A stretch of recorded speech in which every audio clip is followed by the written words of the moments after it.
Hey guys, today we are doing D-Day from the German perspective by Armchair Historian. There we go. I almost forgot the name. Uh, this is a very interesting one. I have listened to some audiobook chapters on. There was this interview done. I don't know how long after the war, but it was when they were still alive. It was a man interviewing various German soldiers that had fought on D-Day, and their descriptions of D-Day, of what they went through. It's a great book. I can't remember what it was called, but I'm sure you probably can find it. Honestly, you could probably just Google D-Day from the German's perspective, and you will probably find the book. Yeah, that's my recommendation. Now let's watch this video. To announce that today's video is sponsored by Audible. More on that later.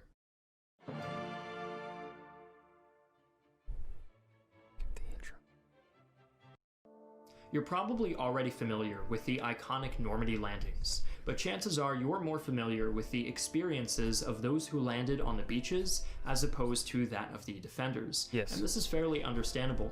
As military historian Robert M. Citino puts it, the D-Day landings have become one of the Allies' great historical epics, whereas for the opposite side, the romance vanishes, leaving the uninspiring spectacle of a once proud military force no longer up to the challenge. Well, and I also think it's more to do with the fact that out of all wars, World War II can be seen mostly as a justifiable war, as we are the Germans. We are fighting the Germans to stop their slaughtering of the Jewish population as well as various other civilian populations.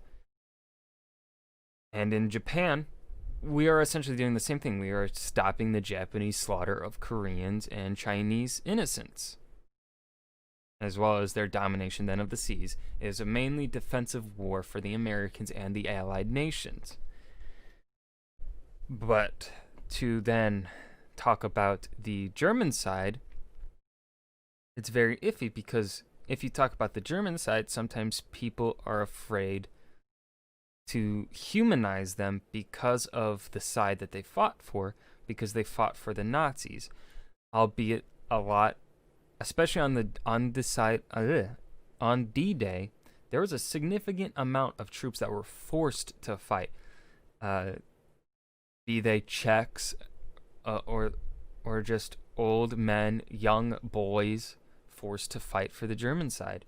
They may not have wanted to be there. Certainly there were some troops there that probably believed in Hitler's message, still in Hitler's goal, but there was still a significant portion that did not. And they were just fighting there because they were forced to. Otherwise, they would be killed anyways.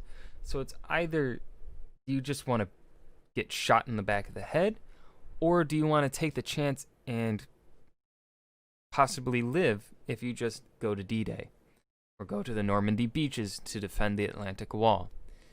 But people are probably and justifiably scared to talk about that because they don't want to risk humanizing the Nazis' side.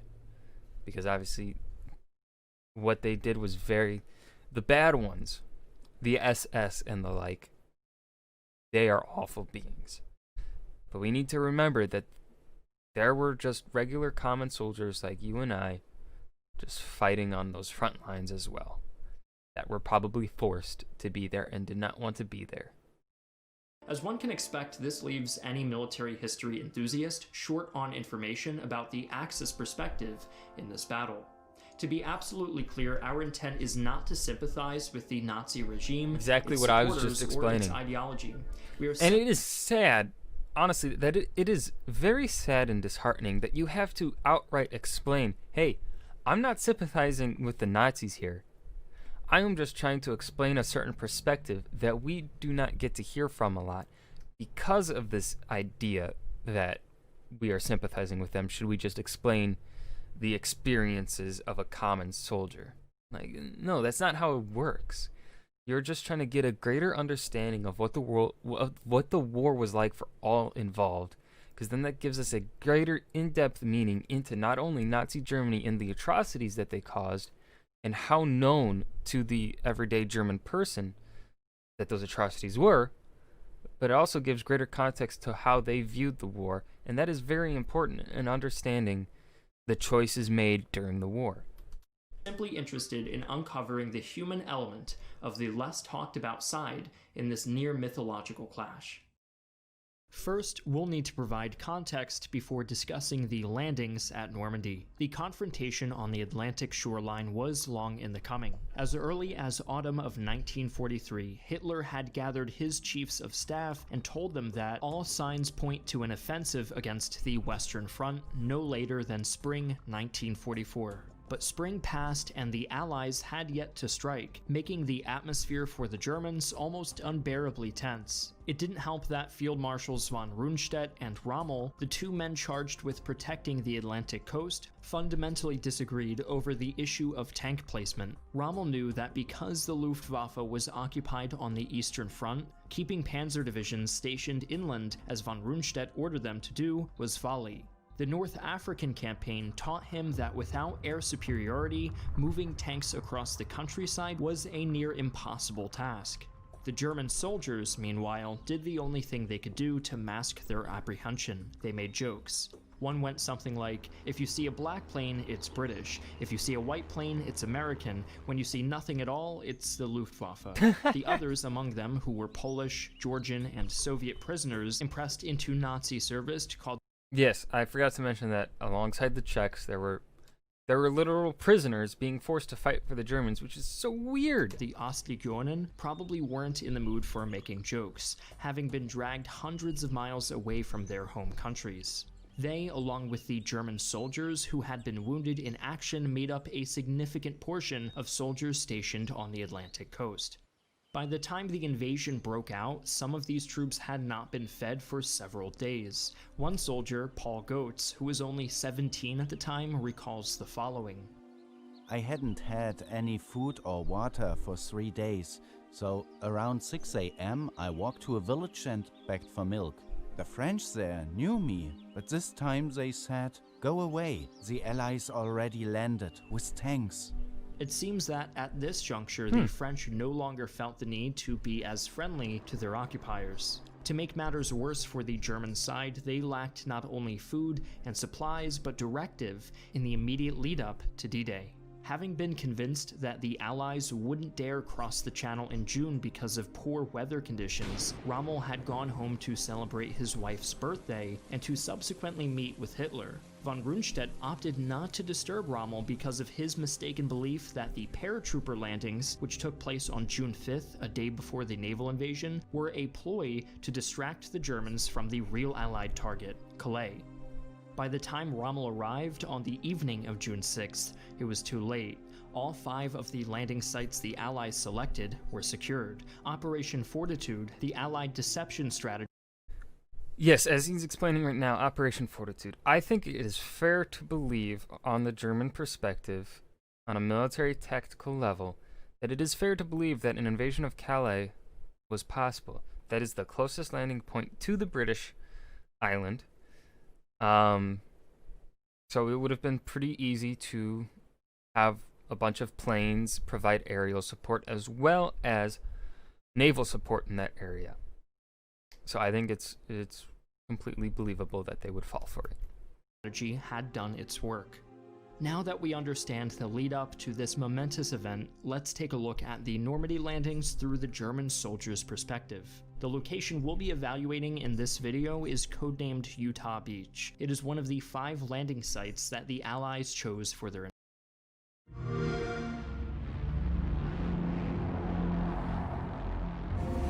invasion. In the months preceding the landing, the soldiers stationed there had been busy at work, erecting gun emplacements and setting up stakes, tripods, barbed wire, and landmines. Streams had been dammed and the floodgates of the Douve were open to flood the land behind the beach as another deterrent. Such obstacles would not have been present in Normandy if Erwin Rommel hadn't learned from Axis mistakes at the Allied landings at Salerno, Italy in 1943. How many times must the German soldier have laid awake at night, questioning themselves, would it all be enough? It was on a night like this, around midnight, that over 2,000 Allied bombers began wreaking havoc on the coast.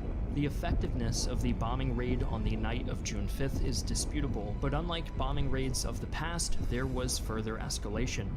Paratroopers also started landing in the vicinity.